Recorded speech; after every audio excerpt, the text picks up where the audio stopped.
Talk to me about, now you're on city council. Amir Locke, 22 years old. He is killed as he's sleeping on the couch of a friend. He's in a blanket. If you guys obviously seen that footage, it's again, like bone chilling. I'm getting goosebumps thinking about it. Like, it's just disgusting. And this is under a mayor who has had promised to end no-knock warrants in Minneapolis. You're now on the city council, and you've actually had a lot of strong words is it Mayor Frey or Mayor Fry? Mayor Jacob Fry. Mayor Jacob Fry. So what are you calling for, and what does Amir Locke and I know others sort of death and murder, what does that signify to you about this promise of reform? Well, as someone who clearly identifies as an abolitionist, who, my entire campaign and even my charge as now elected council member, a government official, has been around using my platform, using my power to, create a new model of public safety that does not or has no roots in policing. We need to be moving away from just the expansion of the police state, and by that, armed law enforcement apparatus that is not charged with tending to the actual, comprehensive array of crises that working class people experience, from mental health crisis. That is rampant, especially when we're talking about gender dynamics, domestic violence. The system of policing that we have right now is not meeting the needs of that. And even let's talk about the crimes that is actually often committed under capitalism. They're not here resolving investigations around wage theft. They're not the ones who are addressing, the violation of human rights within many of our corporate, headquarters and businesses in the city. Like, they're not meeting these expansive list of needs that, working class people experience on a day to day. And as we noted, they were not designed to create that. So for me, my charge is really around, how do we use, for instance, the creation of a new Department of Public Safety as that baseline where we can actually invest in the aspects of our current public safety services, at least in the city. We just received a phenomenal presentation from our unarmed safety workers, where the data backs it. They're doing amazing. The community loves to see those workers in the community tending to people who have mental health crises. They want to see people not with a badge, not with a gun, to address traffic violations, like even the everyday conflicts that we constantly bring in these aggressive law enforcement officers to tend to, and then be surprised that someone dies or get assaulted. They're excited that we're not bringing that in, we're moving that away.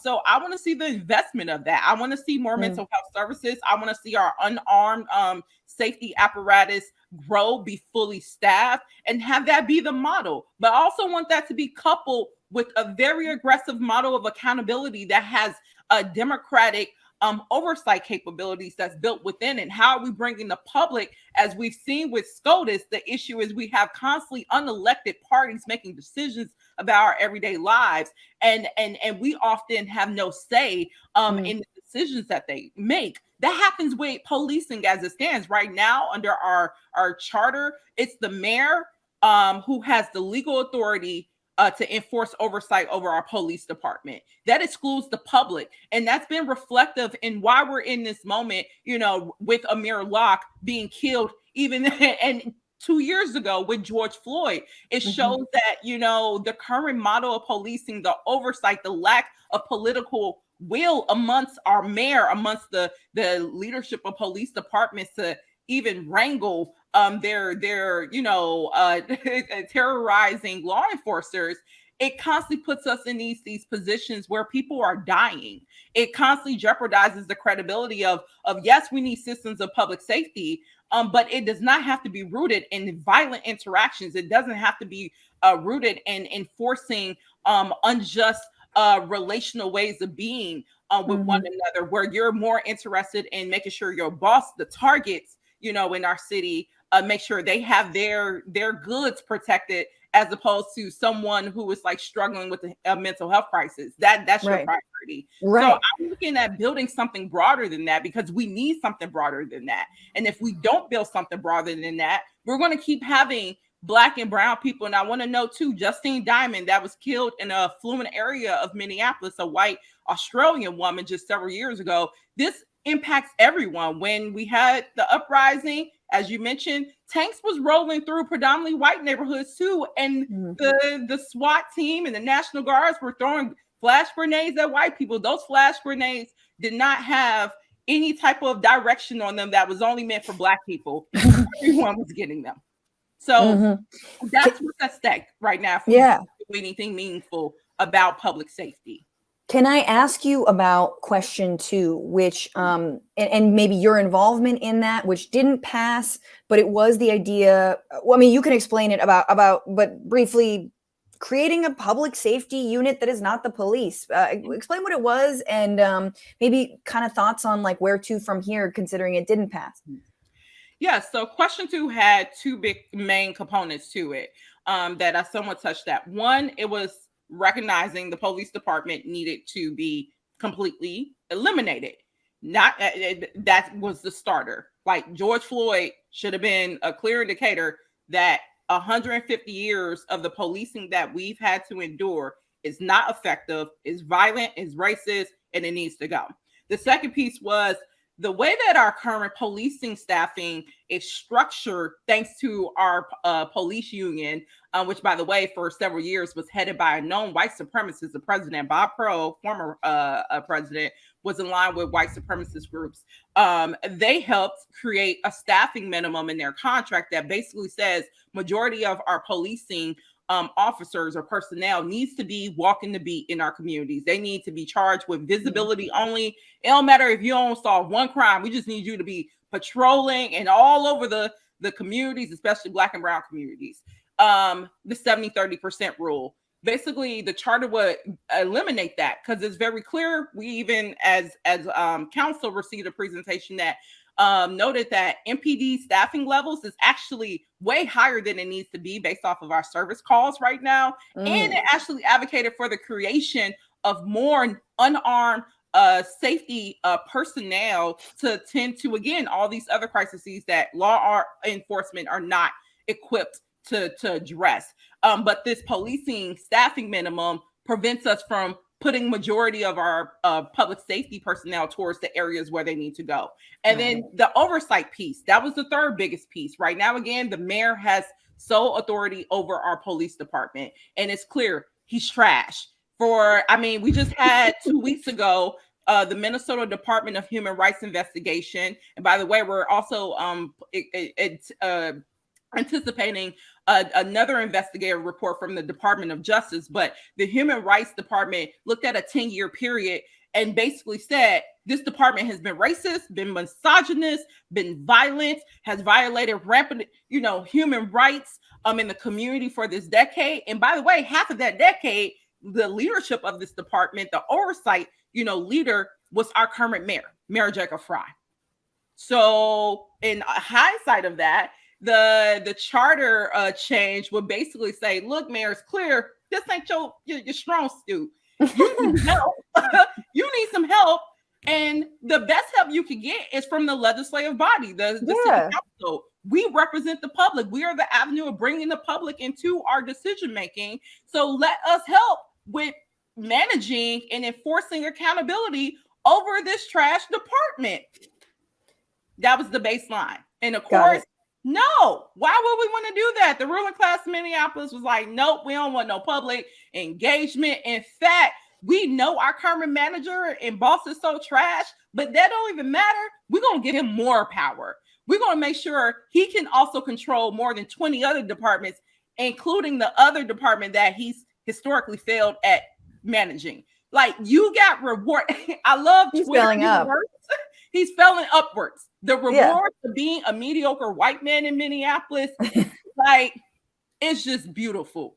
Mayor Jacob Fry is a complete embodiment of that. And as a result of it, people keep dying. And also, you keep repressing movements who are looking to disturb and eradicate the barriers that the system of white supremacy, that capitalism represents in our city, that allows Black and brown people and working class people to continue to be under attack by our very policing department. And we're here being like, we need something new. And you all are like, no, we need the status quo, and don't hold us accountable on that.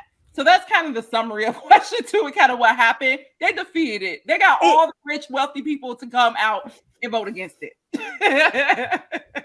but like the, you know, I think the takeaway, sadly, on a national level, was like, oh, defund isn't popular, but it did not fail by that much.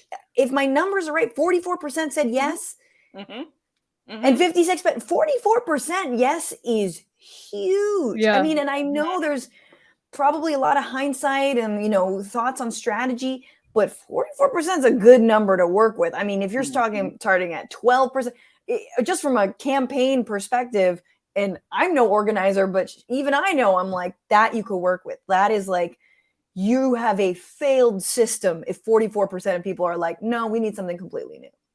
Yes, absolutely. And there's still the energy. I mean, I got to also represent an opening of that, of those numbers, like someone who ran unapologetically as a socialist, as someone who's been very active in our Black Lives Matter movement around dismantling policing as it stands, around you know, addressing police brutality. And my campaign actually created a vision, a socialist vision for a public safety. And I'm in the position right now where through the creation of this new Department of Public Safety, we get to build exactly that. And we get to build that alongside working class people at the driving seat, in the driving seat of creating this new vision. And it's become very clear, you know, with Amir Locke. Also, I want to name too some of the successful markers of the opposition to question 2 was basically our mayor and the corporate wing of our city basically being like, trust our token Black police chief. He's going to take care of everything. He's going to save all the dying babies in the hood.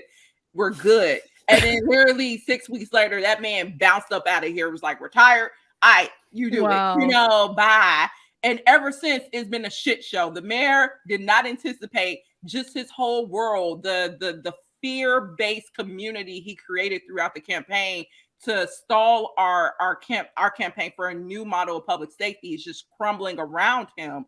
So we're seeing this opening, and I'm excited that this is opening is merging with this growing, also just like active organizing and protest that's happening on the ground as a result of the SCOTUS decision. And I hope people recognize that these decisions are interrelated. Like what happens around policing is not separate from what happens around the future of our reproductive rights. And I come like the quote in regards to the Holocaust from Minister, what was his name? Nick, was it Nicholas? No, German pastor Martin. I'm not gonna try to pronounce his last name, but like when he's talked about, you know, first they came for the communists, and I didn't speak out because I wasn't a communist, and they came for the socialists. I didn't speak out, and then they came for the Jews, and I didn't speak out because I wasn't a Jew. Then they came for me, and then there was no one left to speak for me. I hope people recognize this is currently we're in these times. They've come for the Black folks, you know. Yeah, those white women who elected Trump should take notice, because now they're coming for your ability to have privacy with your doctor. Like it's not just abortion. And like and I do think that, like, you know, on the like sort of silver lining to how fucked this, you know, in terms of Roe v. Wade is it being overturned, is the ways that I think a lot of those, for lack of a better term, you know, neoliberal Democrats who are, you know, sort of comfortable, middle upper class, who felt like their issue was done. You know, they don't, no, let's defund the police. No, they're crazy. No. Like, it's like, no. You're down in the same bullshit that everyone else is in, you know, has been inundated with. We don't like you either. Like, we want you. We don't like you, and we all have to work together. What's going on, Frantifa? If you haven't already, subscribe to this channel right now. Hit that button. And also, you can become a patron and support the show every single week. Get access to bonus episodes and exclusive merchandise. Patreon.com/Bitchuation Room. Do it.